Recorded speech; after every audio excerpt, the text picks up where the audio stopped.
Muy buenas tardes para todos y para todas. Bienvenidos a esta unidad 3, impuestos municipales, y luego continuaríamos con la unidad 4, impuestos departamentales. En la sección anterior quedamos en elaboración de una declaración de industria y comercio para una actividad industrial. Pero hagamos brevemente un pequeño repaso. Tenemos dos jurisdicciones: municipio de Medellín, donde está la fábrica, y el municipio de Envigado, donde tiene un local comercial. La fábrica, desde la fábrica, le vendió a comerciantes al por mayor y al por menor 500 millones de pesos. En esta misma jurisdicción montó un local comercial, y desde este local comercial, que es la misma figura jurídica, Alfa SAS vendió 300 millones de pesos. Y en el local 2 de Envigado, las ventas fueron de 400 millones de pesos. Bueno, si la empresa hubiese sido comercial, no industrial, tendría que tributar en cada municipio donde desarrolla su actividad. O si fuera de servicios, pues dependiendo de unas situaciones particulares identificadas a través de si es un lugar de mercadeo, no tiene por qué tributar; si tiene una bodega, tampoco; si tiene el domicilio, no. Aquí es donde se identifica la cosa vendida, el convenio, donde se oficializa el pago y todo lo relacionado con la venta del bien o el servicio. En cambio, para una actividad industrial, pues tenemos una legislación muy particular, y es la Ley 49 del 90 en su artículo 77, que nos determina de que la base gravable para el sector industrial serán los ingresos provenientes del total de la comercialización de la producción. ¿En dónde está la fábrica? En este caso es el municipio de Medellín, independiente donde comercialice, porque no pierde la categoría de industrial y comerciante o comercializador. Independiente donde tenga locales comerciales, tributará por el total de los ingresos provenientes de la comercialización de la producción. Entonces, partimos de una parte de un estado de resultados e identificamos ventas desde la fábrica, 500 millones de pesos. Ventas local 1 Medellín, 300 millones de pesos. Venta local 2 Envigado, 400 millones de pesos. Exportaciones, 100 millones. Total ingresos operacionales, 1.300.000. Y obtuvo otros ingresos: rendimientos financieros por 10 y utilidad en venta de activos 500. ¿Cómo sería la elaboración de la declaración de industria y comercio? Hablábamos de que hay un componente que se llama liquidación del impuesto. En esa liquidación del impuesto, por lo general en todos los municipios de Colombia encontramos estos elementos: ingresos brutos totales anuales obtenidos dentro y fuera. Dentro y fuera quiere decir donde está la fábrica y otros ingresos de otros locales en otros municipios, menos ingresos brutos totales anuales obtenidos fuera de Medellín. Y dice, excepto para la actividad industrial. Entonces vamos a colocar acá, excepto para la actividad industrial.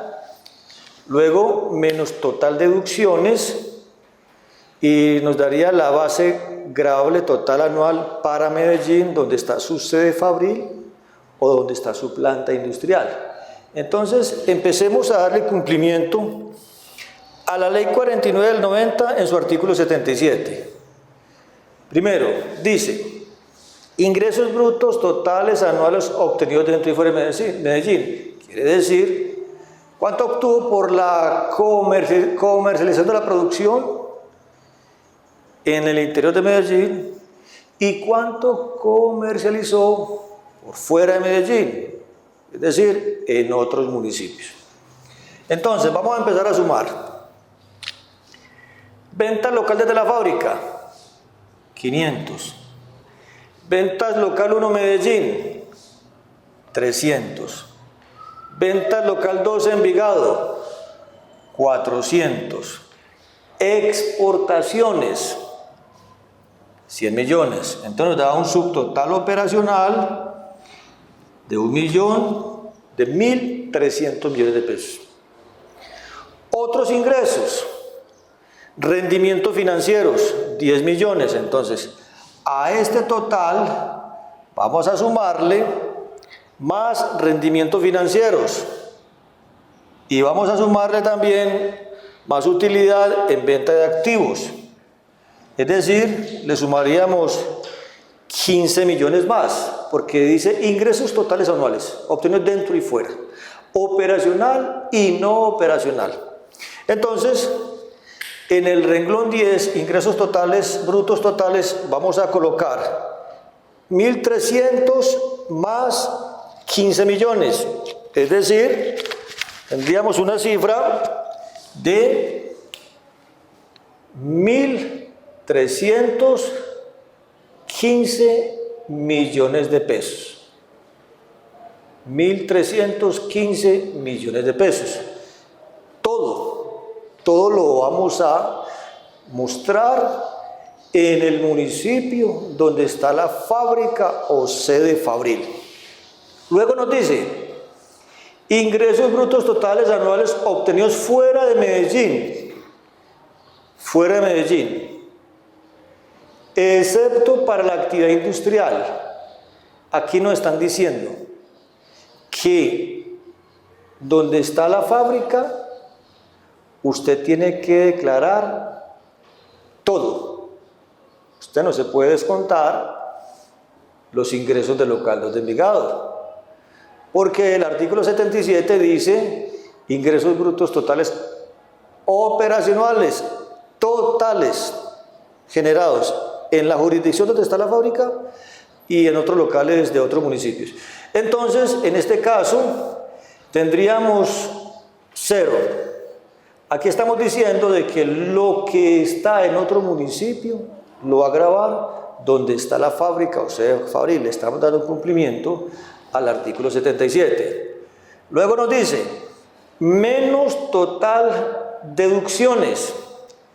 Cada acuerdo municipal en su parte sustantiva, después de la base gravable, dice deducciones a la base gravable.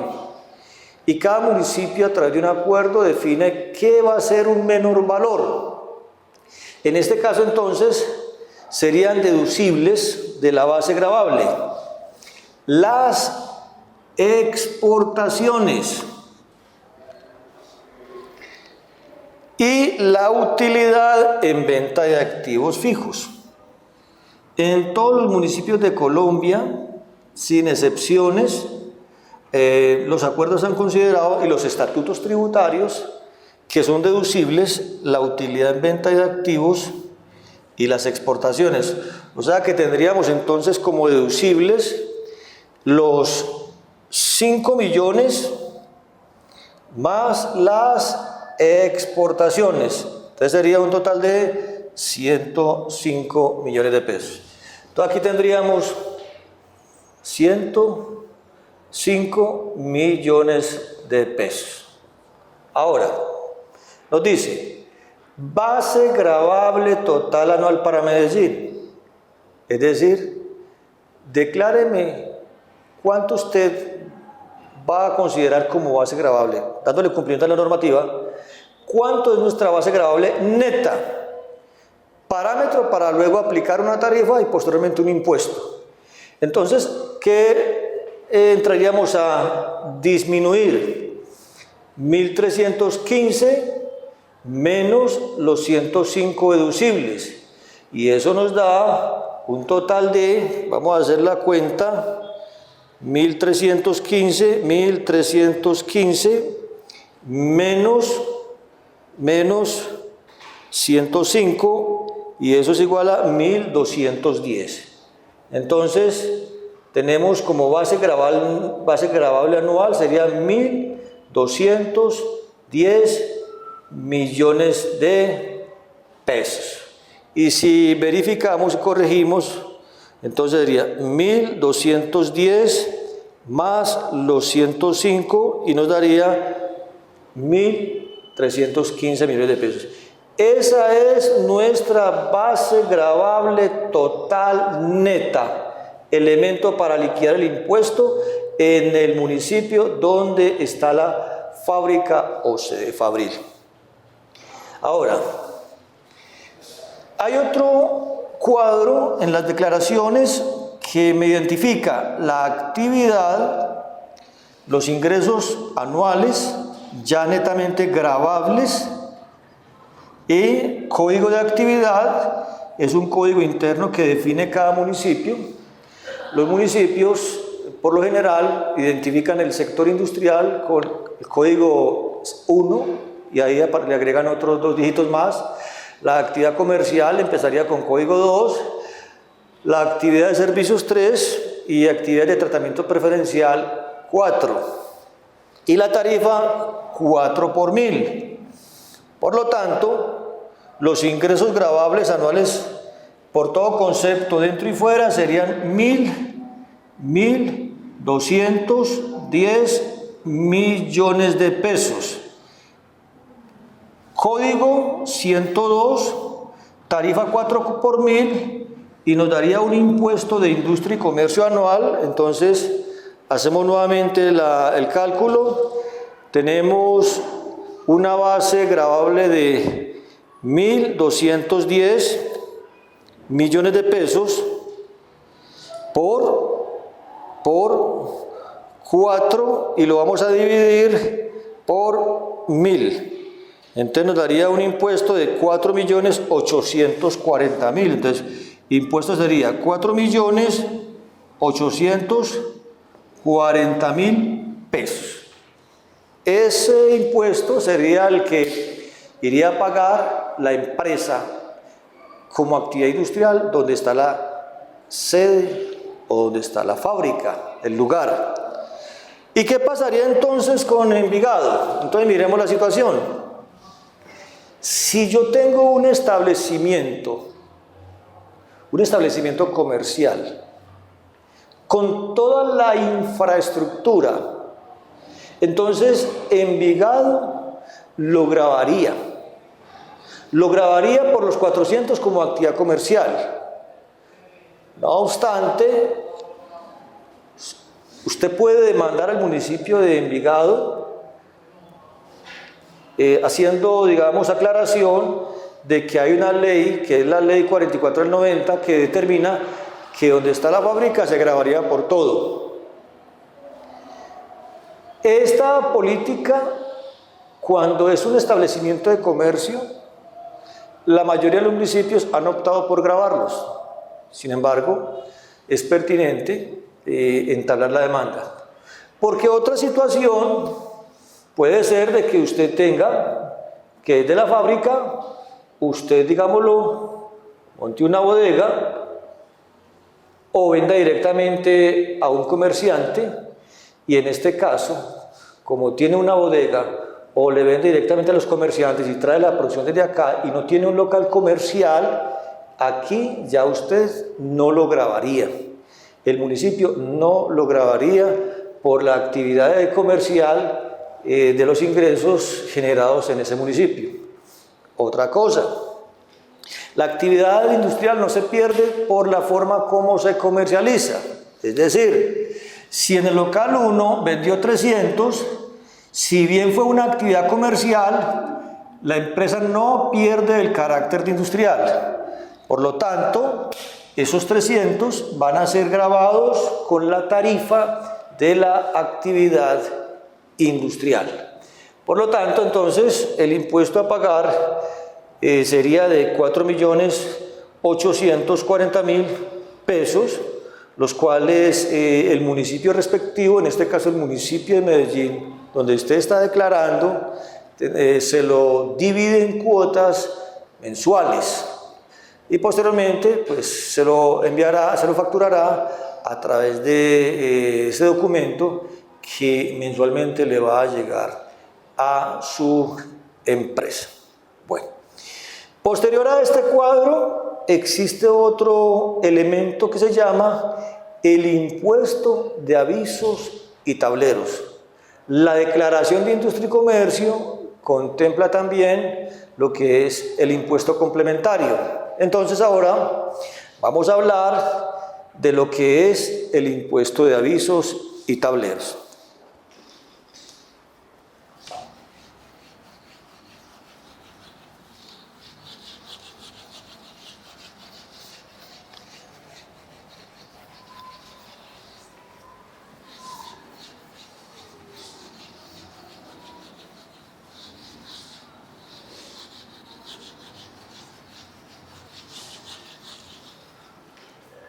Bueno, ¿qué es el impuesto de avisos y tableros?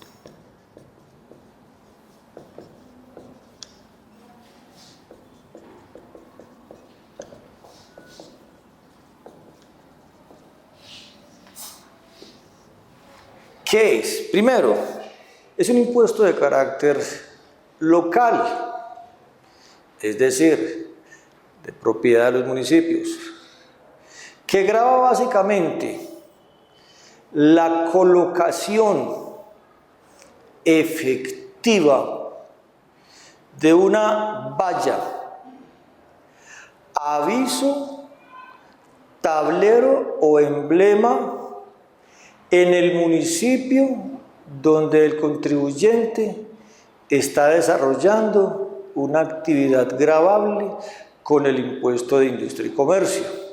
Entonces, se refiere básicamente a lo que es un aviso, valla,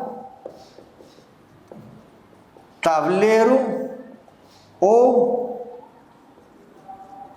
emblema. ¿Y cuáles son esos elementos de la obligación tributaria? Empecemos. Entonces, elementos de la obligación tributaria. Primero, el sujeto activo, en este caso es el municipio donde está ubicado la empresa que está desarrollando una actividad comercial, industrial o de servicios. Sujeto pasivo.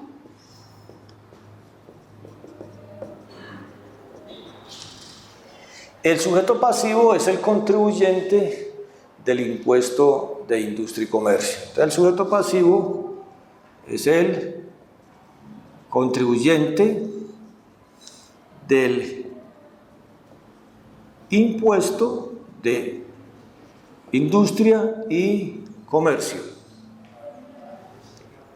El hecho generador.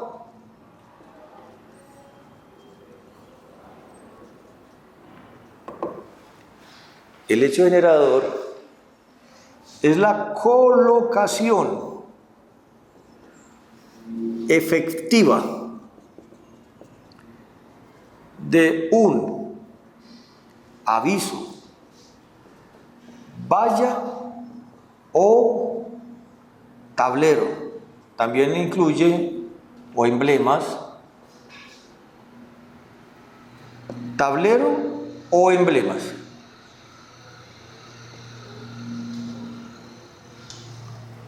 En un lugar público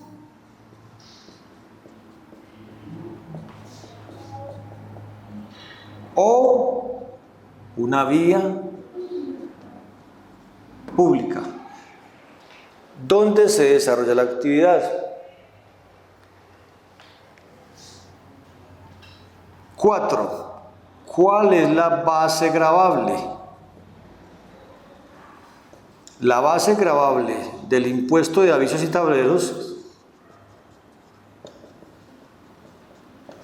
tableros es igual al impuesto anual de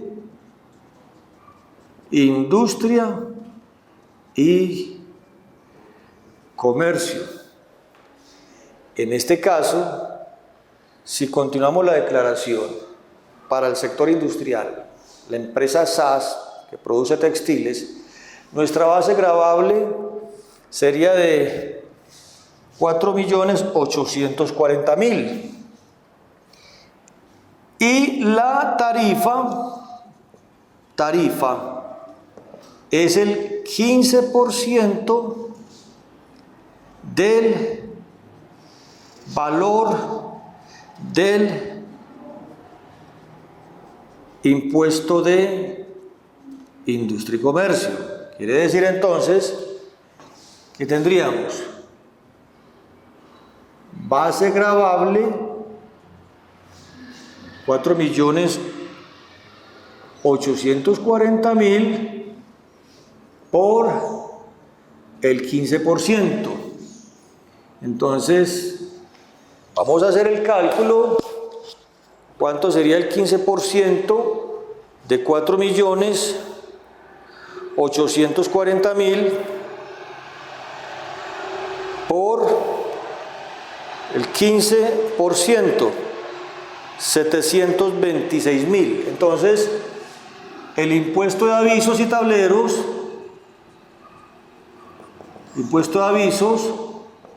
sería igual a pesos 726.000 y el impuesto de industria y comercio sería 4 millones, o sea que total a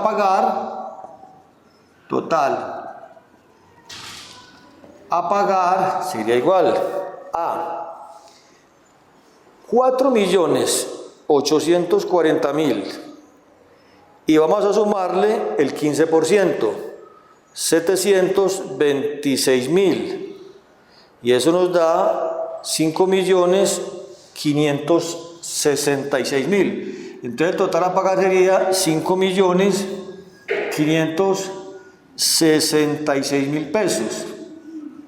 Y este valor es el que el municipio le va a facturar durante un año.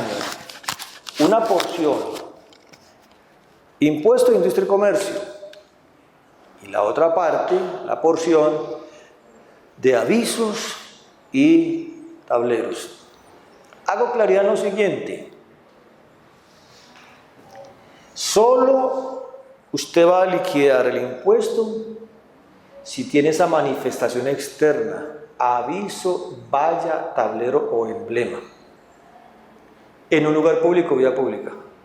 Porque si usted utiliza otros medios para hacerle publicidad a los textiles, como el caso de periódico, internet u otro medio de comunicación, televisión, no sería gravable con el impuesto de avisos y tableros. Pero si usted utiliza un medio de transporte para hacer la publicidad, es decir, que usted contrata con una empresa de buses para que le coloquen el logo de la empresa Alfa SAS en alguno de los lados del bus, y ese bus transita por parte del municipio, entonces ya es de carácter obligatorio pagar el impuesto de avisos y tableros. No se paga avisos y tableros por pancartas ni otros elementos que son utilizados en algunas situaciones por partidos políticos en épocas electorales. La pancarta no es gravable con el impuesto de avisos y tableros. Eso es básicamente lo que es el impuesto. Por lo tanto, cuando usted vaya a presentar la declaración, tenga muy en cuenta si tiene esa manifestación externa, porque si no la tiene, entonces cuando llegue a una casilla que diga más impuesto anual de avisos y tableros, 15% del valor del impuesto, usted debe liquidar en cero, porque no tiene elementos de la obligación para usted pagar ese tributo. Bueno, eso sería básicamente lo que es el impuesto de avisos y tableros y el impuesto de industria y comercio. Muy importante que tenga en cuenta lo siguiente: en la declaración, si usted no coloca el nombre correcto de la persona jurídica o no coloca un elemento para liquidar el impuesto, puede ser la base gravable, la tarifa o el impuesto, o si usted no lo presenta en el lugar adecuado. En este caso, Alfa está declarando en Medellín, pero por X o Y circunstancia usted lo muestra en Envigado como actividad industrial, se consideraría la declaración como si no la hubiera presentado y tendría una sanción por no presentación de la declaración. Y como no la presentó, el municipio le practicaría una liquidación oficial llamada liquidación de aforo. Esa liquidación de aforo solo se practica a aquellos contribuyentes que no presentaron la declaración de industria y comercio estando obligados para ello. Otra situación: al final de la declaración aparece el nombre y la firma, tanto del representante legal como del contador y o el revisor fiscal. Si le falta el nombre del revisor fiscal o la firma, si le falta el nombre del representante legal o la firma, entonces se entiende por no presentada la declaración en ese municipio. De ahí la importancia de tener mucho cuidado al elaborar una declaración.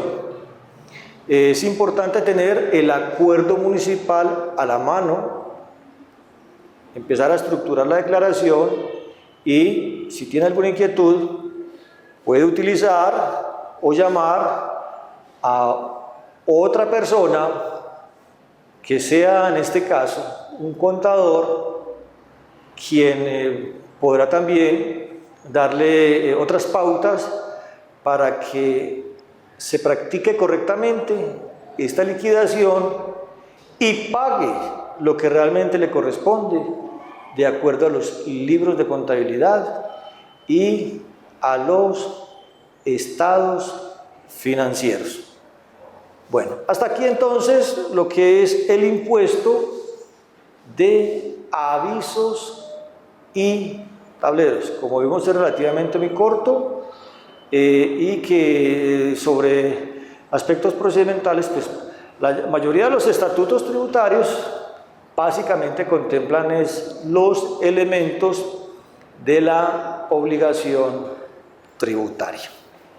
Hablemos ahora del impuesto sobre vehículos automotores, que es de carácter municipal y departamental. Impuesto sobre vehículos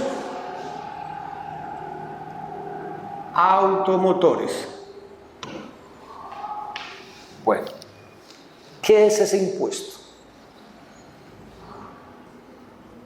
Por ley 488 del año 98, es un tributo de carácter municipal y carácter departamental. Es decir, al departamento le corresponde el 80% del impuesto y al municipio donde está ubicado el vehículo, donde está registrado, le corresponde el 20%. ¿Cuáles serían los elementos de la obligación tributaria de este impuesto? Entonces vamos a colocar acá elementos de la obligación tributaria.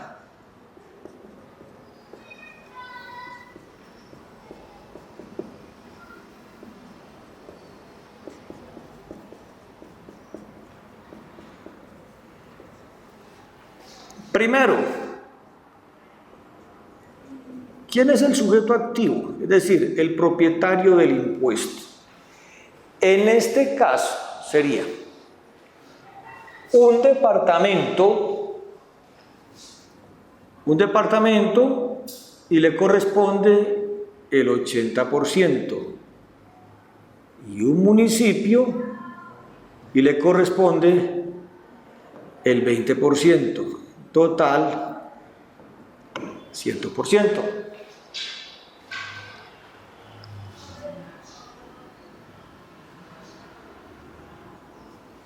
Segundo,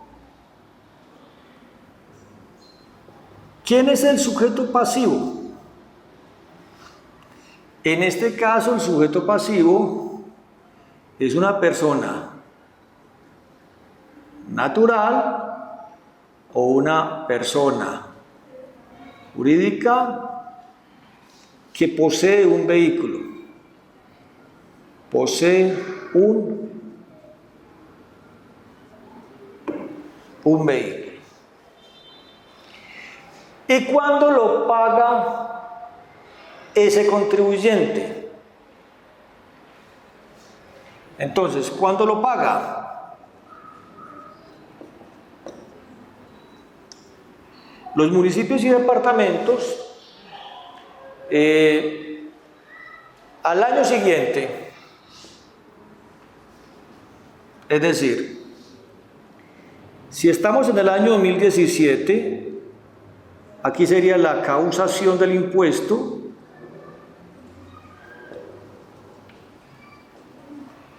y aquí sería el pago del impuesto.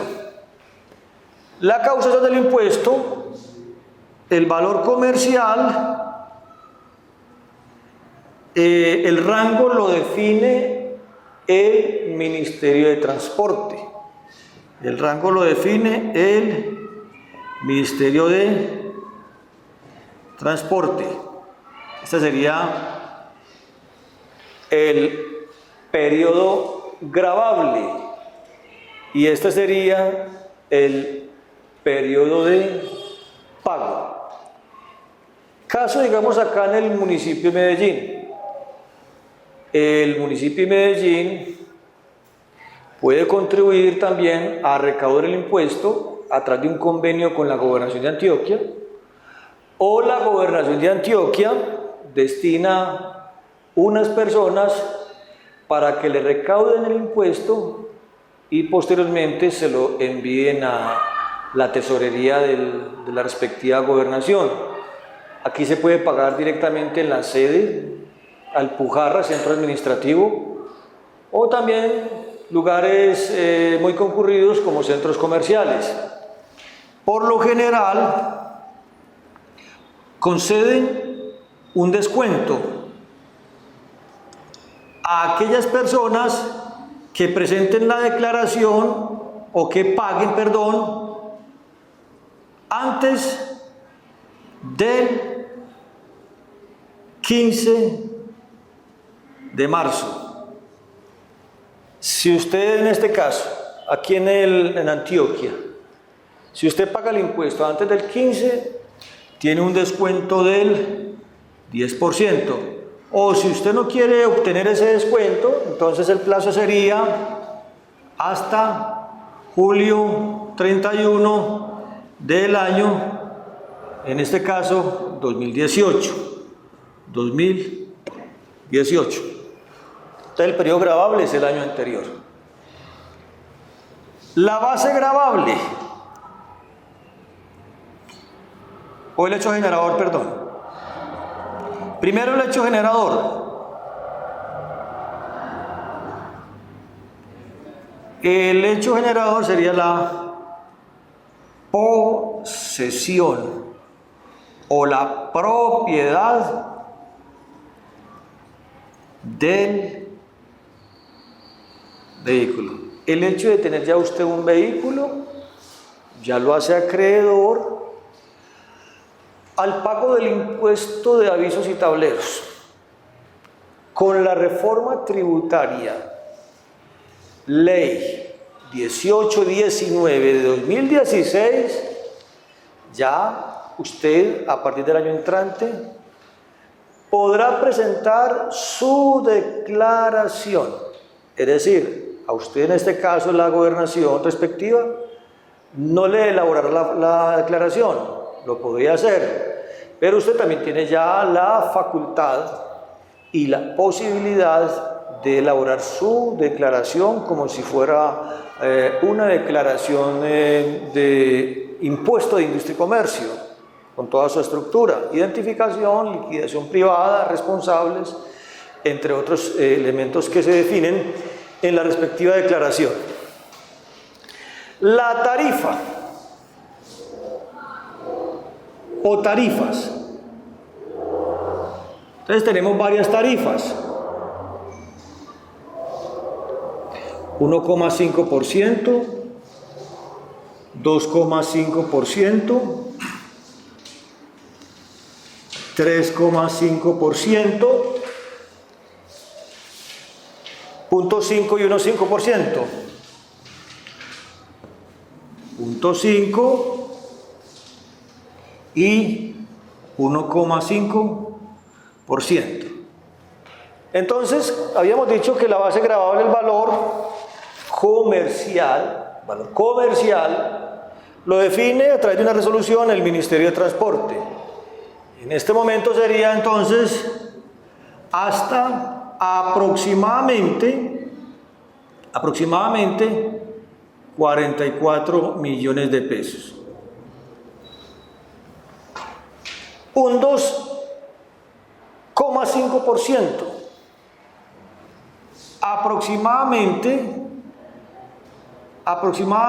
entre 44 millones de pesos y aproximadamente unos 85 millones de pesos. Y la tarifa del 3,5 sería para vehículos con un valor superior a 85 millones de pesos. 5% y unos 5%. Vehículos públicos y motos. Entonces aquí sería para el caso de los vehículos públicos y aquí motos con un cilindraje mayor a 125 centímetros cúbicos. Cilindraje mayor a 125 centímetros cúbicos. Ahora, ¿quiénes no pagan el impuesto sobre vehículos automotores? ¿Quiénes no lo pagan? No están obligados a pagar el impuesto. Primero, vehículos de carácter industrial, es decir, aquellos medios de transporte que se utilizan internamente en cada fábrica para transportar ya sea un insumo o para transportar un producto. Entonces, vehículos para actividades industriales o comerciales internas que contribuyen y aportan al desarrollo de la empresa. Lo segundo serían los vehículos dedicados al agro. Entonces aquí tendríamos vehículos dedicados al agro. Ahí el caso más práctico son los tractores, pero normalmente nosotros observamos en actividades agrícolas, ganaderas, producción primaria, una serie de vehículos que contribuyen a, digámoslo así, al arado de la tierra, o internamente traer el producto desde donde se cosecha hasta la bodega en la propia finca. Ese tipo de vehículos no paga el impuesto sobre vehículos automotores. Miremos unos casos particulares de este impuesto. Entonces vamos a colocar aquí casos particulares.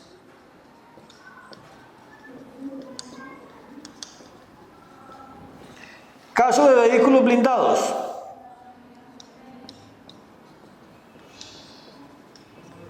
Estos vehículos blindados, el impuesto a pagar es mayor que cualquier otro tipo de vehículo, por su costo necesario y por su, digámoslo así, constitución. Pero recordemos que la base gravable es su valor comercial, pero por tener esta categoría, ellos son los que prácticamente van más a pagar. Un segundo caso. ¿Qué pasaría si durante este periodo gravable, coloquemos aquí, periodo gravable,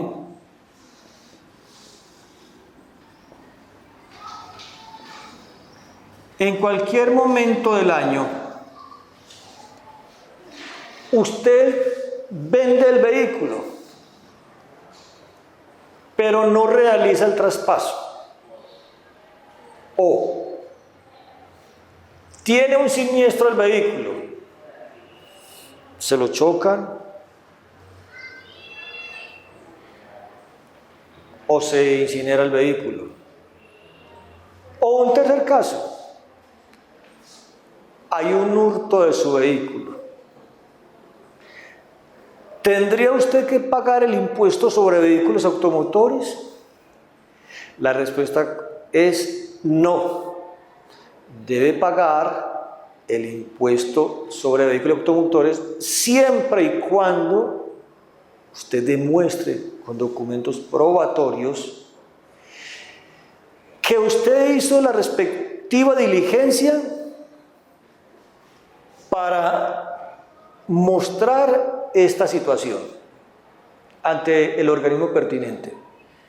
Si usted tiene los documentos soportes que lo acrediten, que ya usted no tiene el vehículo, ya sea porque usted realizó el traspaso, lo vendió y no concluyó el traspaso, o se lo hurtaron o se incineró el vehículo, y usted tiene los documentos probatorios, entonces en este periodo de pago no habrá cobro del impuesto sobre vehículos automotores, porque no hay un periodo gravable y una base gravable. Entonces, son esos casos muy particulares donde normalmente se ha observado, digamos en Colombia, situaciones, en nuestro entorno también encontramos casos donde la persona vende el vehículo y no concluye el traspaso.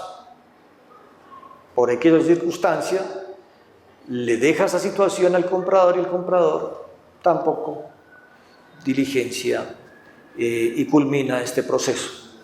Entonces esos son los casos que en algún momento pueden ocurrir en algún lugar, o que a usted le puede ocurrir, o a alguna persona de su entorno. Entonces ahí sí debe tener claro que lo más importante es diligenciar el trámite respectivo e informar oportunamente esta situación que le ha ocurrido a su vehículo.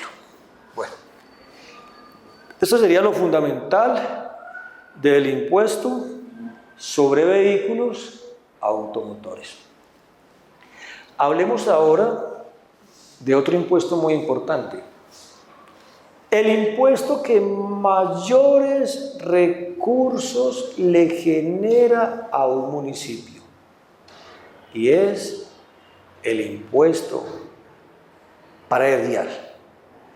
Vamos a hablar los aspectos más importantes relacionados con elementos de la obligación tributaria y algunos elementos de carácter procedimental. Empecemos entonces con este impuesto.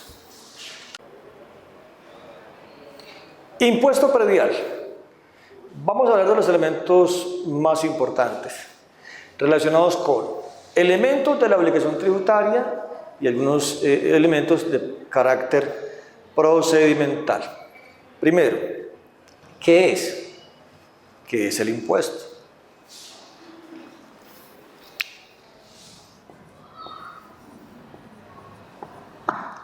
Lo podemos definir como un tributo o un gravamen de propiedad de los municipios que grava a los bienes inmuebles. Y cuando hablamos de bienes inmuebles, nos referimos a terrenos, viviendas, locales comerciales, parqueaderos, fincas, oficinas, bodegas, lotes cementerios, en fin, todo lo que es bien inmueble. A eso lo llamamos impuesto predial. Hay otro elemento vinculado con el tributo y es ¿qué es catastro? ¿Y qué es catastro? Que es diferente a impuesto. A veces en nuestro entorno escuchamos a algunas personas decir: voy a pagar catastro en el banco X o en un supermercado. Ahí lo correcto es: voy a pagar el impuesto. Porque desde el punto de vista tributario, catastro lo podemos definir de la siguiente forma. Catastro es un inventario de bienes inmuebles que administra una dependencia de carácter municipal denominada Departamento de Catastro, denominada Departamento de Catastro. Bueno, ¿y qué elementos debe contemplar ese inventario? ¿Qué controla un departamento de catastro que está adscrito a una secretaría de Hacienda de un respectivo municipio? ¿Qué controla o qué identifica? Entonces, en este inventario identifica 4 elementos básicos. Una parte física, es decir, un espacio, un área. Y esa área está identificada por dos componentes. Un componente que se llama la parte de la edificación, es decir, todo lo que es la construcción, y otro componente que es el terreno. Y a este espacio le vamos a asignar unos metros cuadrados, tanto a la edificación como al terreno, por metros cuadrados. Una parte legal, podríamos llamarlo o parte legal o parte jurídica, es decir, quién es el propietario o poseedor de ese bien inmueble. Y en este caso puede ser una persona natural o una persona jurídica. Y esta persona jurídica puede ser de carácter privado o una entidad pública. Entonces aquí podemos tener una persona jurídica de carácter privado o una persona jurídica de carácter pública. El mismo municipio, un departamento, un establecimiento público, una empresa industrial y comercial del Estado, una empresa social del Estado, etc. La parte económica. Cuando hablamos de la parte económica, estamos definiendo un avalúo, el avalúo del bien inmueble. Y para efectos del impuesto de predial, hablamos de avalúo catastral. El avalúo catastral.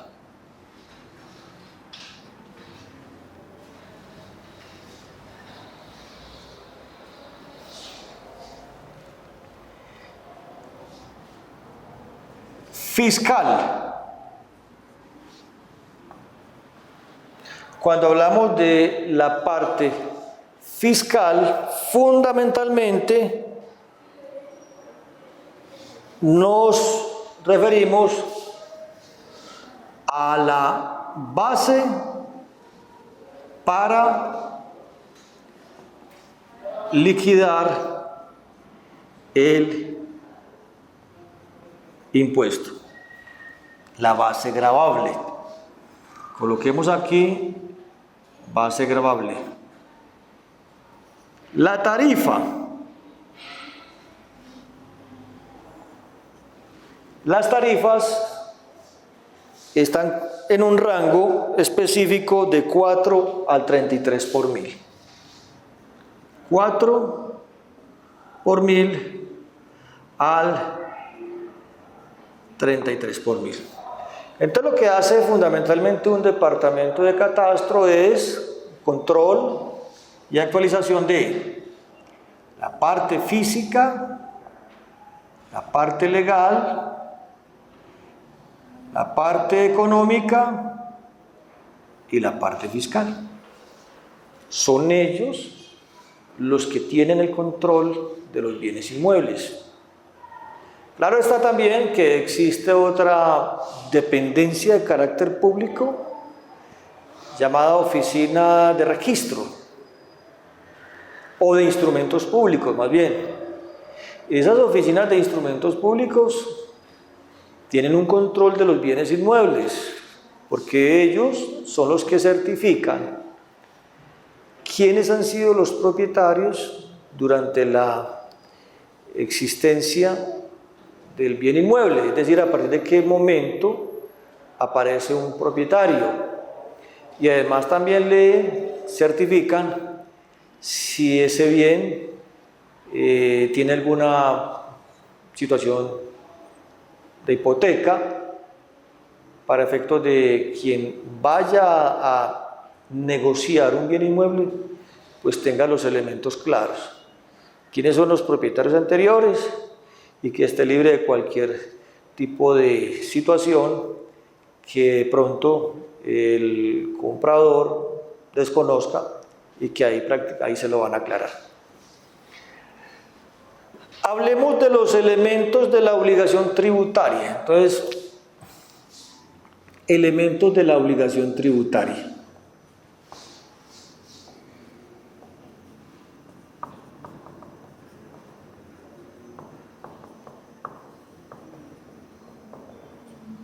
Primero, como fundamento está la Ley 44 del año 90, marco normativo para predial básico. Entonces tenemos el sujeto activo, en este caso es el propietario, que sería ¿quién? Un municipio. Un municipio. El sujeto pasivo, un poseedor de un bien inmueble.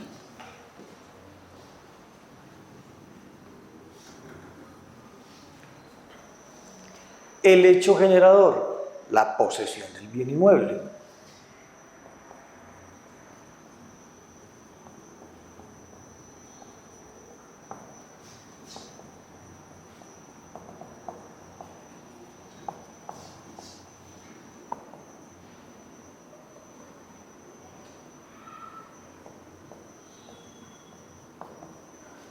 Base gravable.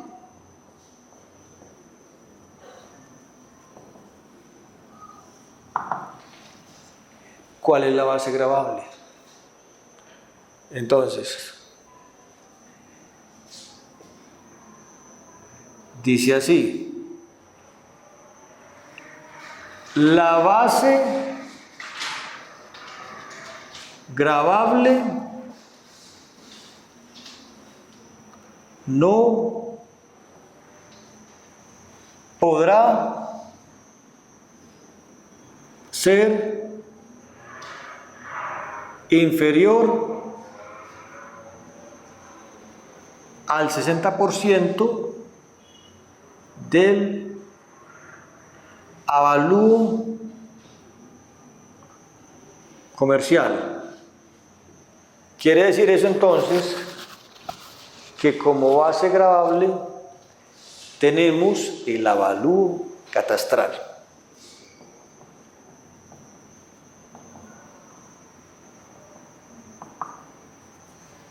Entonces, la base gravable para liquidar el impuesto predial es su avalúo catastral. ¿Qué quiere decir eso?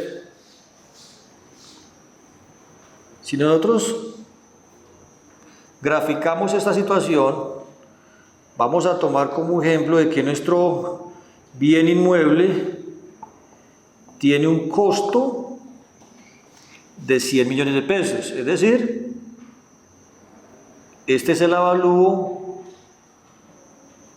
comercial, que equivaldría a un 100%. Pero ¿qué nos dice la base gravable? Que la base gravable es el avalúo catastral. Es decir, si graficamos 60% y aquí el 60% de 100 son 60 millones de pesos, entonces A partir de aquí sería el avalúo catastral. Quiere decir, la base gravable no podrá ser inferior al 60% del avalúo comercial. O sea que como mínimo un municipio tendrá como parámetro el 60%. Quiere decir que a partir de 60 lo podrá gravar. O sea, aquí a partir de 60 millones de pesos. La mayoría de los municipios en Colombia tienen como avalúo catastral a partir del 61%. Inclusive, hay situaciones. Caso la alcaldía de Medellín, donde el avalúo catastral en promedio está en el 90% del avalúo comercial. Y es más, se han presentado casos donde supera el avalúo comercial,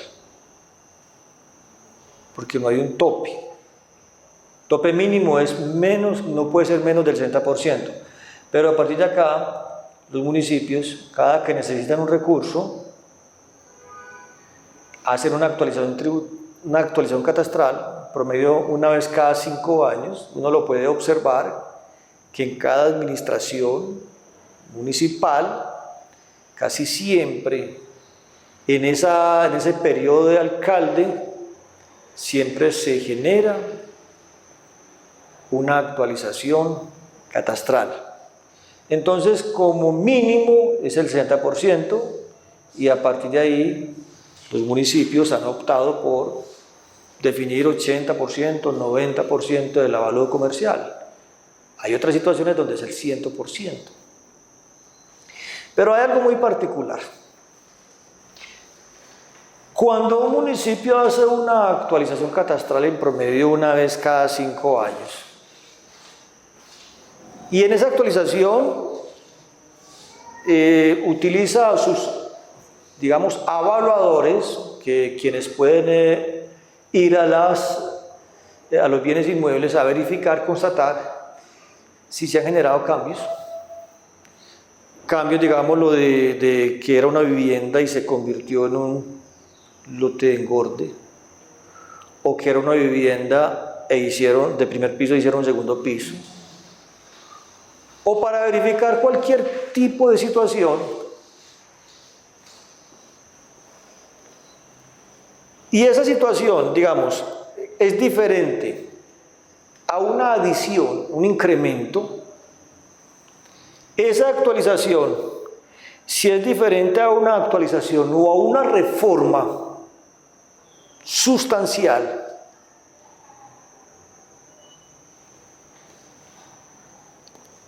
no podrá esa actualización superar el doble del impuesto liquidado en el año inmediatamente anterior.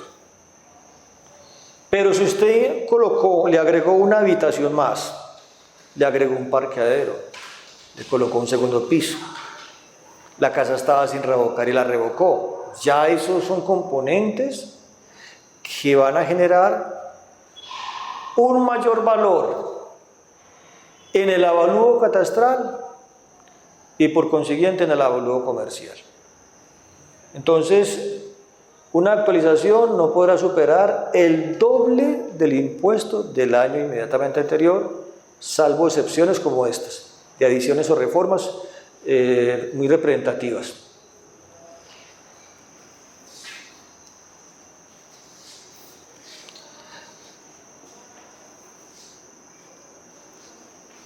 Las tarifas están entre el 4 por mil al 33 por mil. Bueno.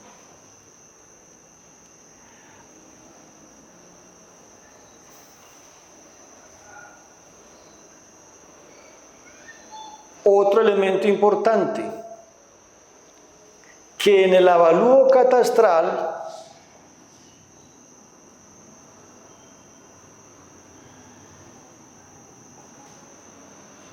está incorporado los metros cuadrados de la parte edificada más los metros cuadrados del terreno. O sea que es una sumatoria de avalúos de un espacio construido y el bien inmueble como terreno. Miremos otros elementos fundamentales de lo que es el impuesto a nivel procedimental.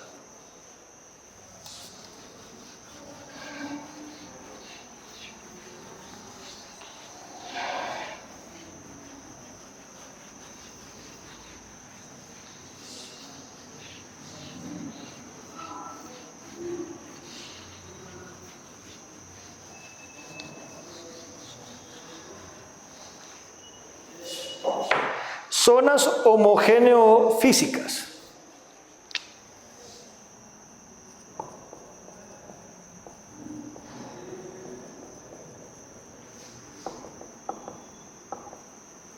Es decir, unos elementos importantes para efectos del avalúo catastral y que también influyen en el avalúo comercial.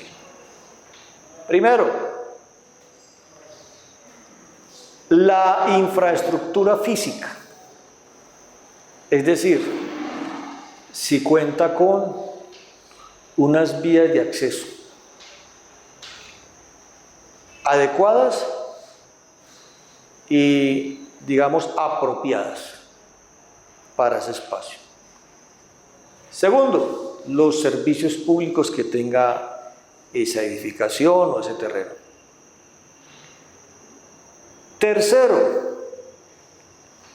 si no está muy cercano a una quebrada o a un espacio donde se arrojan desechos sólidos.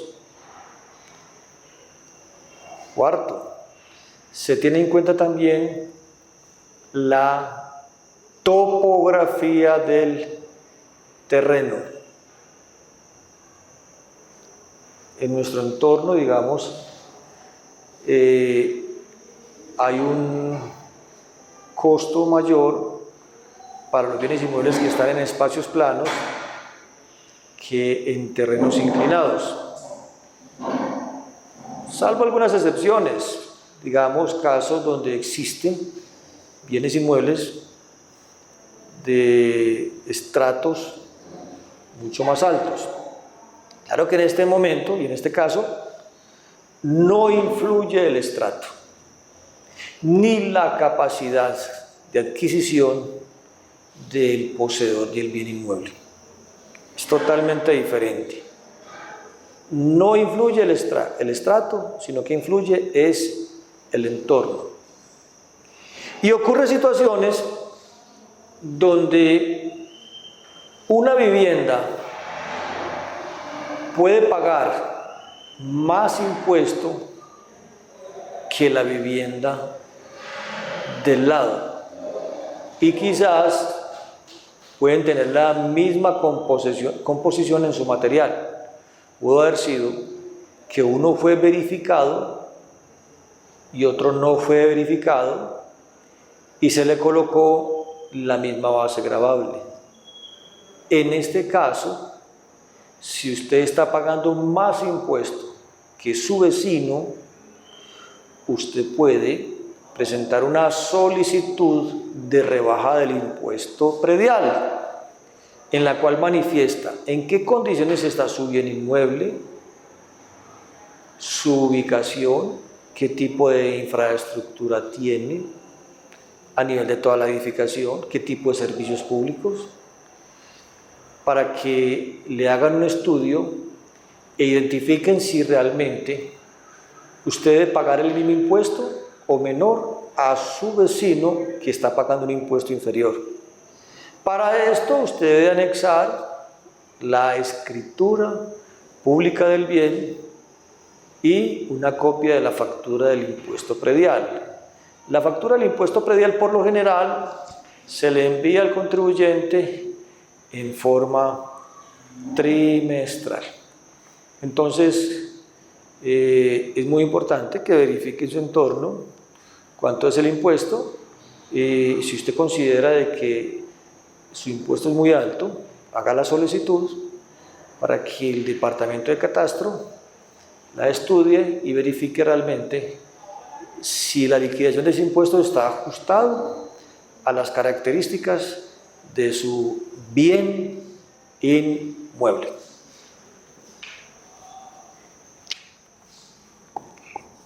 Prohibiciones.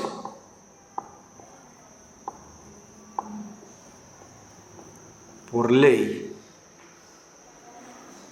está prohibido gravar los bienes inmuebles de las iglesias reconocidas por el gobierno.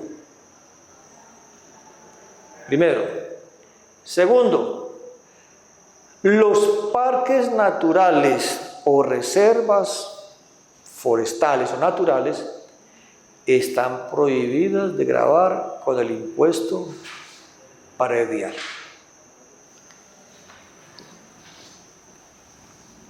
Exenciones.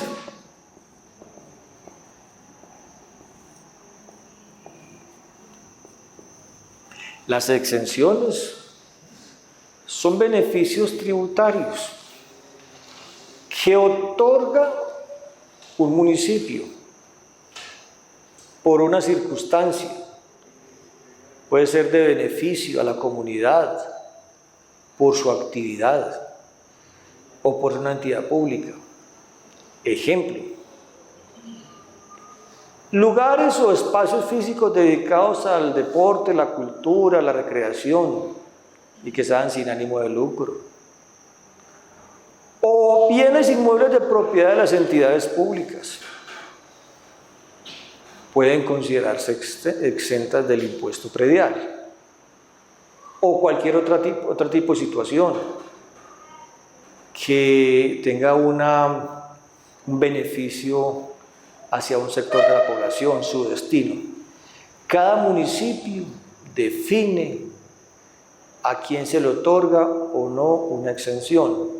Y el contribuyente observa esa situación y si considera que cumple con esos requisitos, pues entonces hace la solicitud y el municipio, mediante una resolución, expide el beneficio de exención, que es en promedio de 10 años.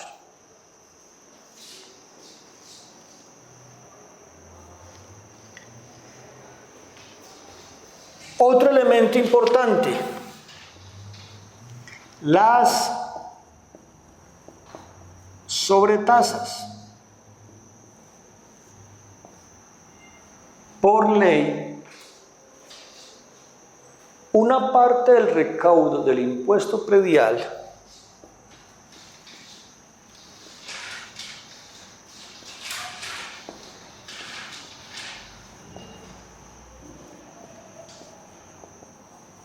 se destina a otros tipos de entidades gubernamentales que van a contribuir también con los fines sociales, ya sea por aspectos de tipo ambiental o para trabajar conjuntamente algunos sectores de inversión.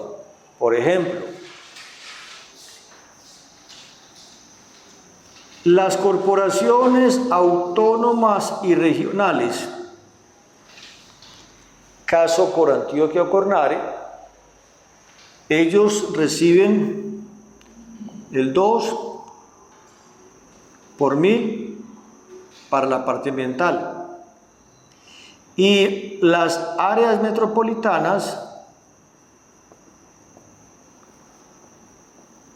como personas de carácter jurídico, también están recibiendo el 2 por mil del recaudo. Lo recauda el municipio y de ese recurso que recibe mensualmente hay una participación para las corporaciones autónomas y regionales que tienen un fin fundamental, que es la parte ambiental, y también para las áreas metropolitanas el 2 por mil, porque también tienen dentro de sus fines parte ambiental y también contribuyen a un desarrollo y a una ejecución de unas obras de inversión que van a beneficiar a los municipios que conforman esa área metropolitana. Bueno, entonces hasta acá, pues básicamente los elementos del impuesto predial. Hablemos ahora de lo que es los impuestos departamentales.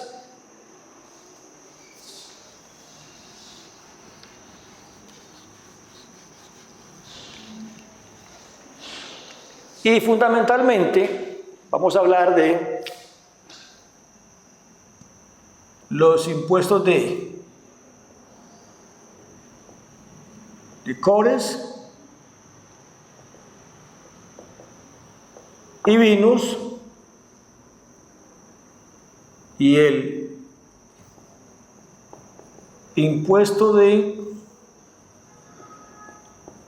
consumo a la cerveza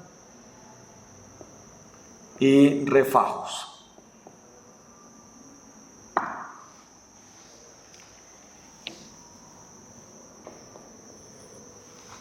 Impuesto de licores y vinos.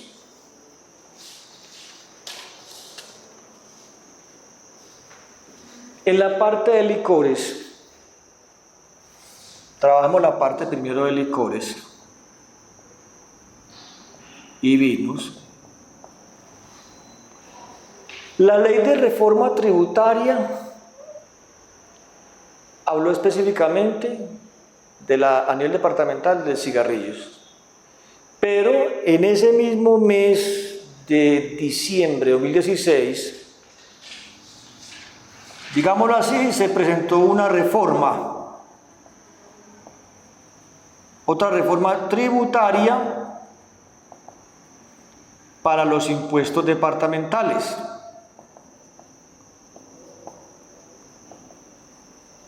Y fue la Ley 1816 del año 2016 quien nos aclaró unos elementos muy importantes sobre el monopolio de licores como arbitrio rentístico por parte del Estado.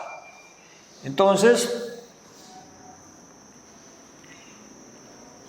esa ley 1816 nos presentó unos cambios muy importantes a nivel de la parte de licores.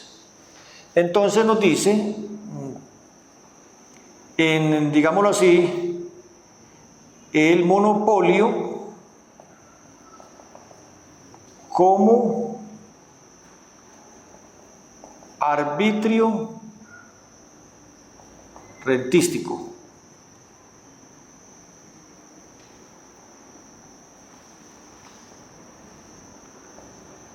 Por parte de los departamentos, haciendo alusión básicamente a lo que es el artículo 336 de la Constitución Política del año de 1991. ¿Y qué es arbitrio rentístico? ¿Qué quiere decir? Se le otorga una facultad a una entidad de carácter público, para que tenga el control en la producción y distribución de lo que es fundamentalmente el licor destilado y el alcohol potable con destino a las bebidas alcohólicas, para que tenga el control y el beneficio económico de la producción y distribución básicamente de A, licor destilado,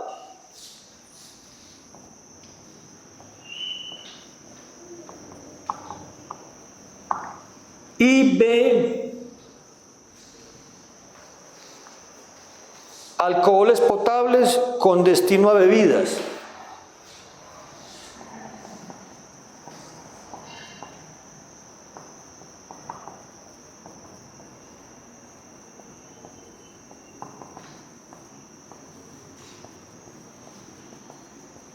Bebidas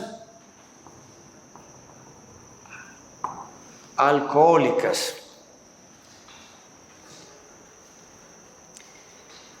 Este control y beneficio que va a ejercer directamente el Estado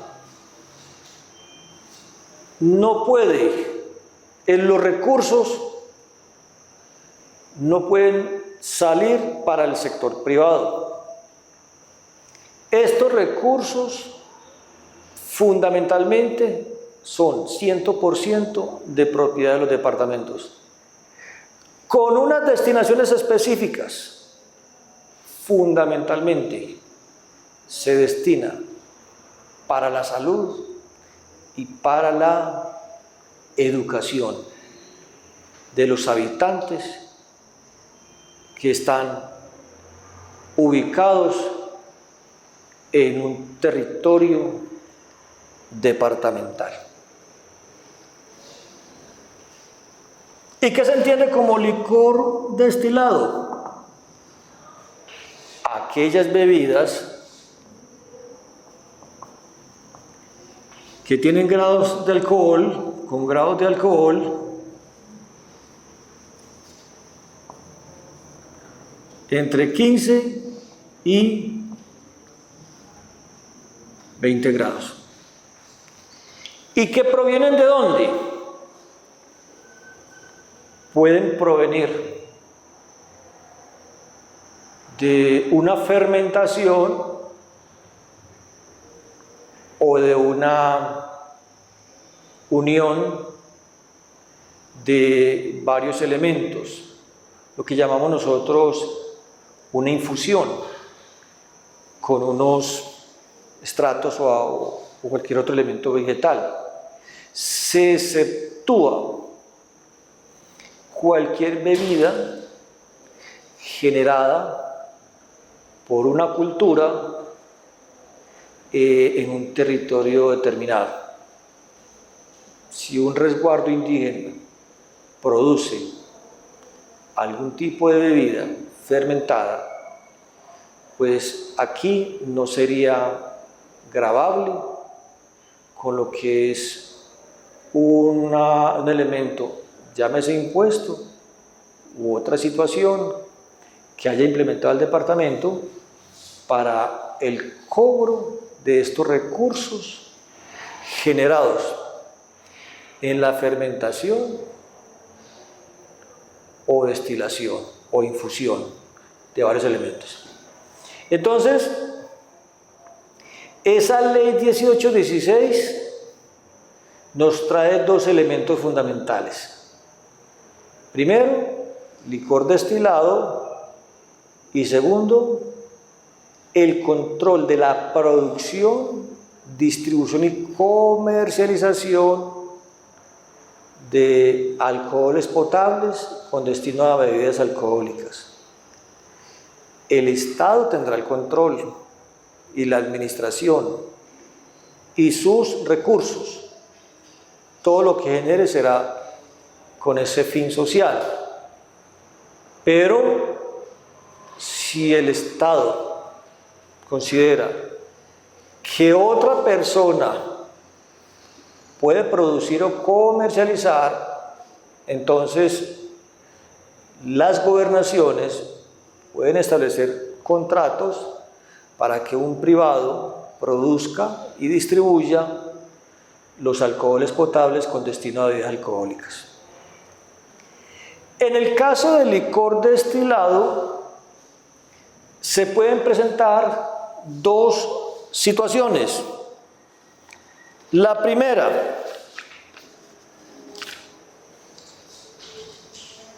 situación: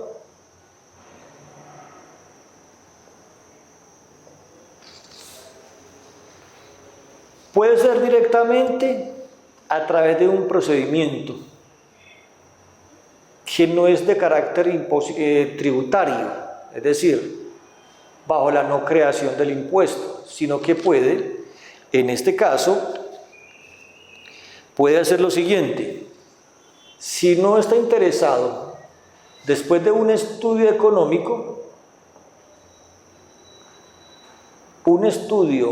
económico, la gobernación va a buscar la conveniencia, si es más rentable o establecer un impuesto vía consumo, o más bien recibir un valor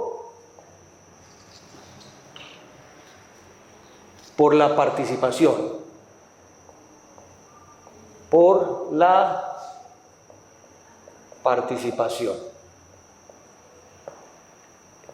Digamos, si es por la situación de una participación, entonces podrá cobrar entre 110 pesos y 440 pesos por cada litro.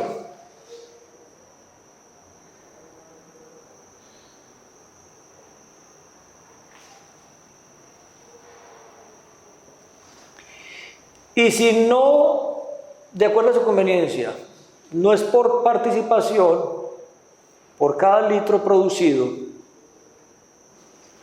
entonces lo podrá hacer vía impuesto al consumo. Y entonces acá en el impuesto al consumo ya debe definir unos elementos de la obligación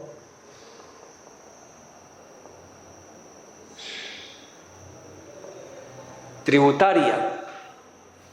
Y si es por la estructuración de un impuesto, tendríamos que definir entonces unos elementos muy importantes.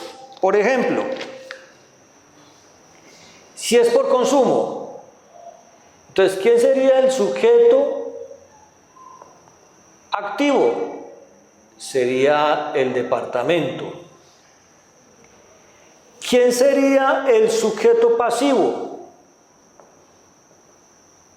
Entonces el sujeto pasivo sería el productor o el importador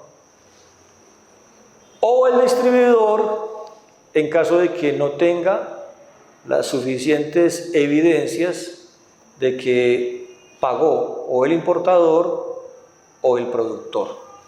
Entonces, solidariamente, el distribuidor. ¿Cuál sería la base gravable? Entonces, la base gravable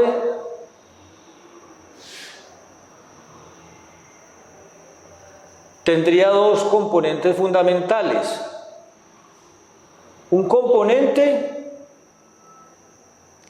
específico y un componente ad valorem,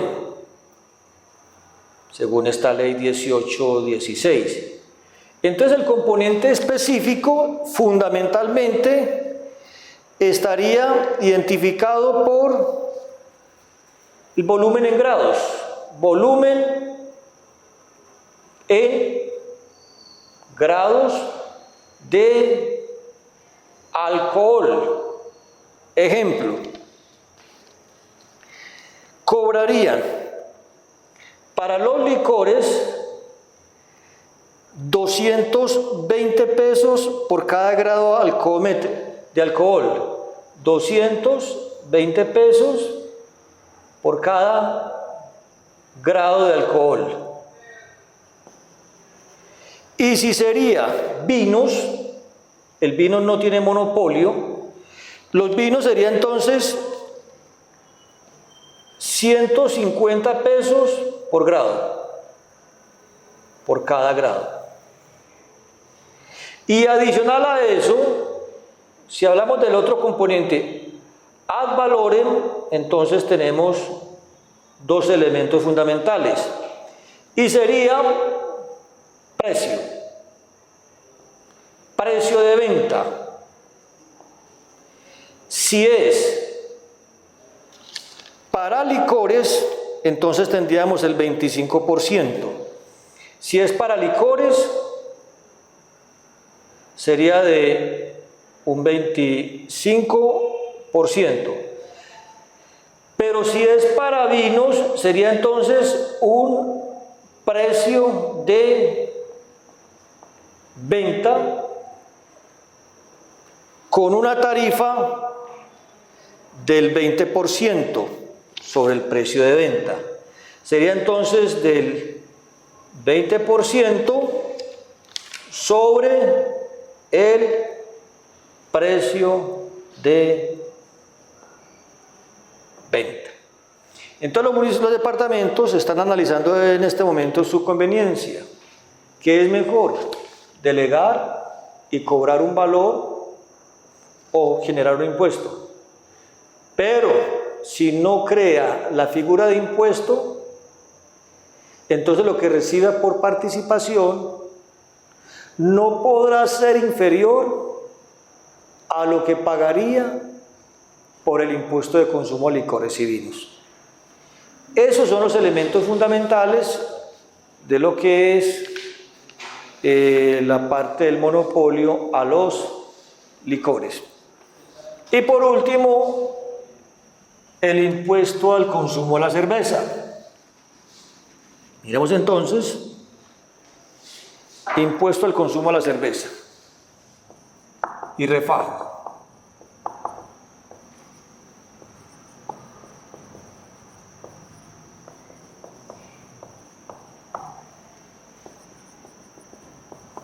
Aquí claramente está definido por unos elementos de la obligación tributaria.